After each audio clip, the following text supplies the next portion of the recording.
So Kosovo, of course, a popular theme in Serbia and beyond. My presentation is somewhat different than the discourse about Kosovo goes. You see here, eternal peace, the Kantian term that is being employed in this unlikely context. So, what are the points I was trying to make in my paper?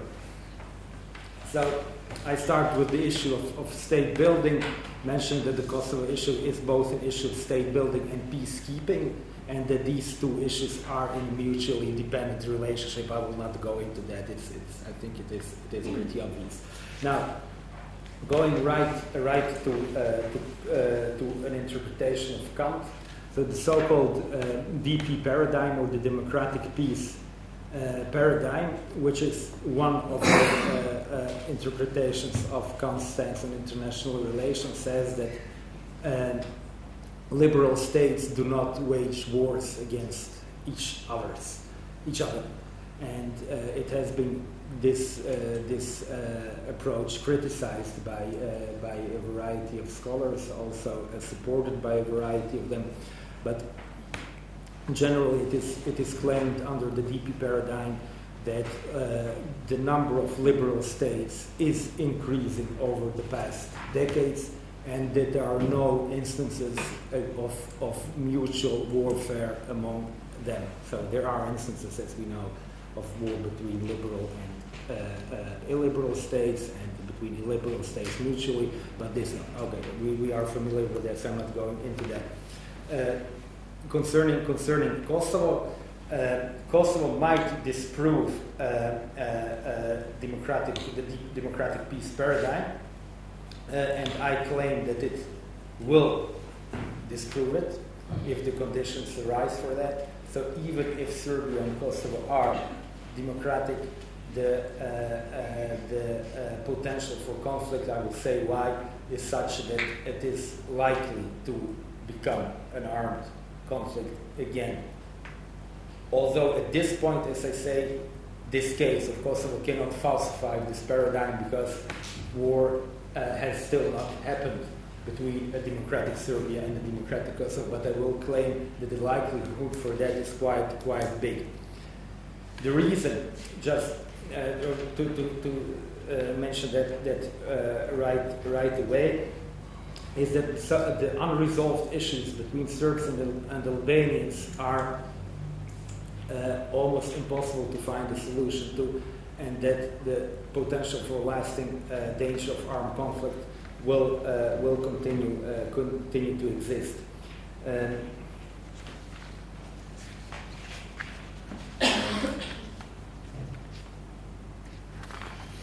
And the possible solution for that will be, or can be, that an overarching authority, UN, EU, to remain in place or something else, is something that might prevent such development of events. And we come to the question whether then international guardianship is the only solution to the Kosovo issue. Now, let me state before going into this why it is likely that even in a democratic Serbia and in a democratic Kosovo, the potential for war is great. Why that is the case? Namely, the Albanians, as we know, are the majority in Kosovo, and they can claim that their democratic right is that they have territorial control over Kosovo because they are the majority. On the other hand, Serbs claim and believe that their identity is based in Kosovo, and that it is an element of Serbian identity. So Serbia without Kosovo is a Serbia without its identity. So which of these two claims are stronger? Serbs losing their identity, or Albanians not being allowed to decide about the future of the territory they control in terms of the number of inhabitants that live there? Turning to Kant, two concepts are are essential in this context. One is the concept of perpetual peace or eternal peace, and the other concept is the concept of the so-called ethical commonwealth. What does Kant say about this ethical commonwealth? And he talks about that, or he writes about that in his work, Religion Within the Boundaries of Mere Reason. So I'm citing Kant now. An ethical commonwealth is a world republic under the laws of virtue. So he talks about a world state there. And further, indeed, the members of such an ethical commonwealth would be the people of God. No matter how unachievable the goal of an ethical commonwealth appears to us, it is again Providence that will give us the necessary aid, but only if we apply ourselves wholeheartedly to the duty of moral improvement and the creation of an ethical commonwealth. All citations of Kant.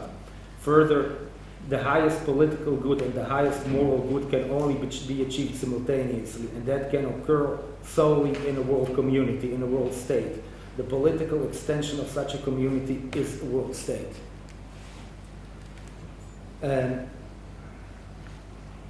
Further, such is therefore the work of the good principle, unnoticed to the human eye, yet constantly advancing in erecting a power and kingdom for itself within the human race in the form of a community according to the laws of virtue that proclaims the victory over evil and under its dominion assures the world of an eternal peace. So from the ethical commonwealth to the issue of eternal peace this time. So a cosmopolitan order marked by eternal peace is also the central thesis proponents, and this is then essential for my argument, of the alternative to the DP paradigm. It is the CD paradigm, or the cosmopolitan democracy paradigm, say. So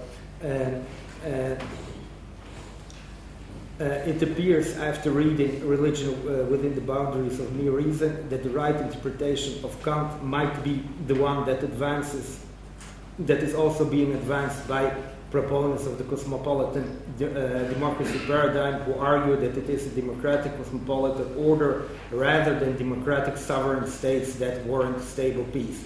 So cosmopolitan democracy rather than democratic peace as the guarantee of a lasting peace. My claim then is that the case of Kosovo is likely to support such a stance. So the gradual abandonment of the conception of state sovereignty in favor of the notion of cosmopolitanism. The development of transnational institutions that will warrant peace and justice, according to Kant's view. So which route, having this in mind, if we take this seriously, which route can Kosovo follow to stable peace? So we have the possibility of full sovereignty, and I'm constantly talking here about the concept of statehood as territorially defined, so I'm not going into the issues that were raised in the previous panel. Or we can have international guardianship in combination with EU integration.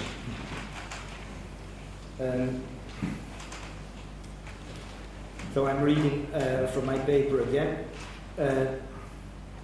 It appears that the chances for the democratic peace paradigm to be supported by the case of Kosovo are slim. No matter how liberal or democratic both Serbia and Kosovo will be, the very fact that Serbian national identity is perceived by Serbs as having a foundation in Kosovo makes it highly unlikely that Serbs will accept Kosovo to be an Albanian state or to become part of Albania. On the other hand, Kosovo Albanians are a clear majority in Kosovo and cannot envision becoming part of the resented Serbian state again. It is a situation that does not seem to be solvable by a compromise, at least not as long as the concept of sovereignty is not transcended. A democratic Serbia will aspire to govern Kosovo, as will democratically oriented Kosovo Albanians seek to have sovereignty over the territory they inhabit.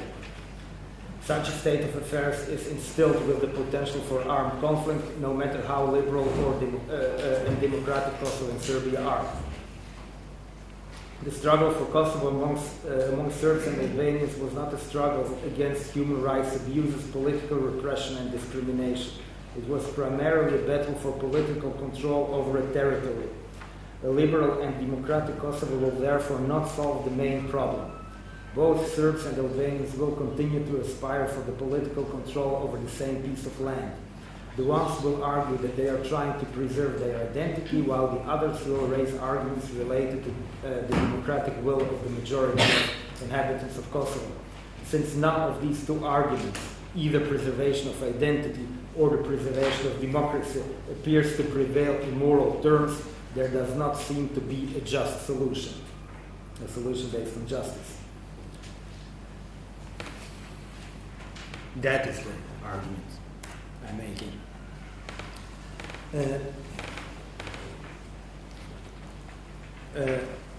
When we compare 1 and 2 false full sovereignty and international partnership in combination with EU integration, we can say that 2, so the latter possibility is the more desirable solution for stable peace. First, a democratic Kosovo and Serbia are necessary but not sufficient ingredients for stable peace, and there is a need for institutions that transcend state sovereignty. So the democratic peace paradigm can be, in fact, challenged, I'm claiming in my paper, from 2 directions. First, from a philosophical angle, as the less Kantian stance in international relations and cosmopolitan democracy, that is something that is, in my opinion, quite visible, especially in Kant's religion within the boundaries of mere reason. Some of those citations I have read you aloud.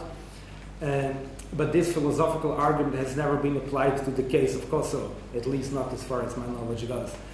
So from the perspective of the relationship between Serbia and Kosovo, this relationship is colored by unresolved issues, the ones I mentioned, of such gravity that peace cannot be guaranteed without international institutions remaining present in the foreseeable future, no matter how democratic Serbia and Kosovo are. In sum, international guardianship and integration into the European Union are currently the best option for keeping the conflict between Serbia and Kosovo under control. So when we ask ourselves the question, Serbia and Kosovo, DP, CD, or EU,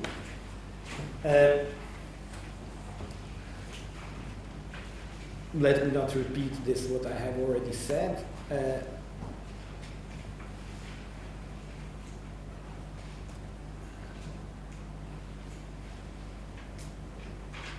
Guardianship is neither a sustainable nor desirable solution in the long run. Political reality appears to suggest the path of European integration as the most reasonable option.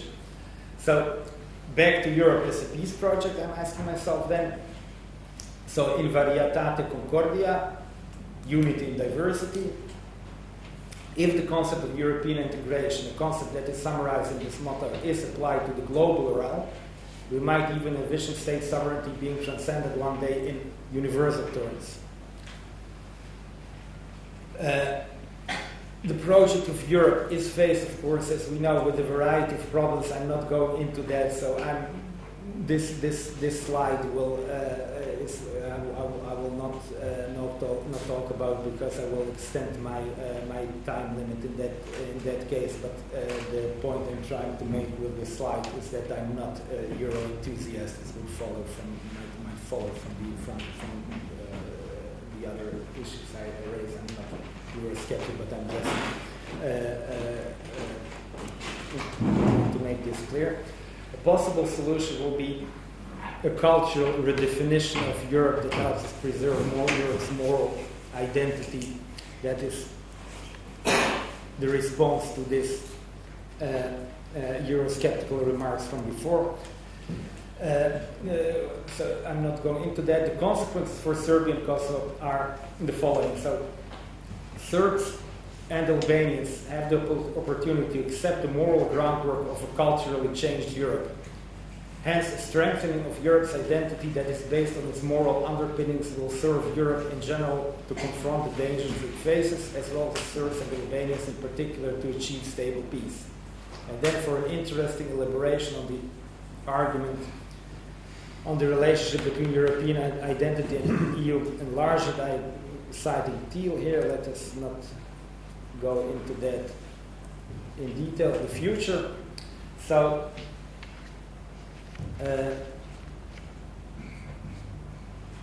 in spite of the fact that in the immediate future, so-called guardianship currently shifting from the UN to the EU and EU membership of Kosovo and Serbia might be desirable, nevertheless, some form of guardianship will presumably need to remain until Serbs and Kosovo Albanians develop a critical mass of European standards and European identity. Hence, an affiliation with a broader common identity appears as the only way in which the opposite aspirations of Serbs and Albanians can irreversibly converge to a compromise. So the argument I mentioned is based both on an interpretation of Kant and on an interpretation of the Kosovo issue. Now, and this is something I would like to end with. The still remaining problem is the one concerning the immediate future of Serbia. In particular, how to have a Serbian population that is not too resentful to the idea of Serbia and Kosovo entering the EU as separate states. Will EU membership of Serbia be a sufficient compensation in the eyes of Serbs? Will lasting sovereignty of Republika Srpska in Bosnia be enough? Might the division of Kosovo be satisfactory for both sides? These questions linger open. I do believe, however, that if we take the possibilities of I mentioned that a division of Kosovo is not the most likely, not the most desirable solution from the point of view even of Serbs being compensated for the loss of Kosovo. The enclaves where Serbs, especially the northern part of Kosovo, are the majority, are not those parts of Kosovo that are important for a definition of Serbian identity. It are not the medieval monasteries, it is not the site of the Kosovo battle, it is irrelevant. It is administratively part of Kosovo, there where Serbs are the majority. There, those pieces of Kosovo that are relevant for Serbian identity are inhabited by a clear Albanian majority. So Serbs cannot be compensated by a division of Kosovo. Then another possibility is that Serbs as a nation redefine their identity in terms of leaving Kosovo out as an important element in the definition of their identity. No matter how desirable that might be, I absolutely don't see any hints of kind of consciousness developing in Serbia that goes in that direction. Hence, it is the problem of immediate steps that remains unresolved. In any case, Serbia deserves to be compensated for the losses of the 1990s that were inflicted on Serbia, by its regime, especially in light of the fact that Serbs have ousted this regime themselves in 2000. How this compensation ought to proceed is a political matter that ought to be carefully weighed. But without it, it is difficult to imagine Serbia overcoming the immediate future as a fully democratic, peaceful, and by its own population respected state. And the failure to successfully deal with the immediate future will at best delay and at worst bring into doubt the development of a European identity in Serbia and Kosovo. All things considered, cosmopolitan democracy cannot escape to address currently existing problems, no matter how much it is oriented to the Kantian perspective of the future. In fact, it ought to deal with the present by pointing to the path that specific states and regions are to follow in the time to come. In that manner, it can also address the conflict of Serbs and Albanians over the Kosovo issue. It has been pointed out, I'm reading now from the last part of my paper, it has been pointed out why, according to both cosmopolitan democracy theory and the realistic insight into the situation in and around Kosovo, liberal and democratic structures of government are not sufficient to secure lasting peace. Conversely, it has been demonstrated why the development of a broader common identity of Serbs and Albanians are likely to secure such a peace. In conclusion, CD rather than DP. That is the claim I made. Controversial both philosophically, controversial both where Kosovo is concerned, controversial very much in Serbia, probably also if we had Albanian members of the audience here. So total controversy, and I'm finished with that. Thank you. Thank you very much.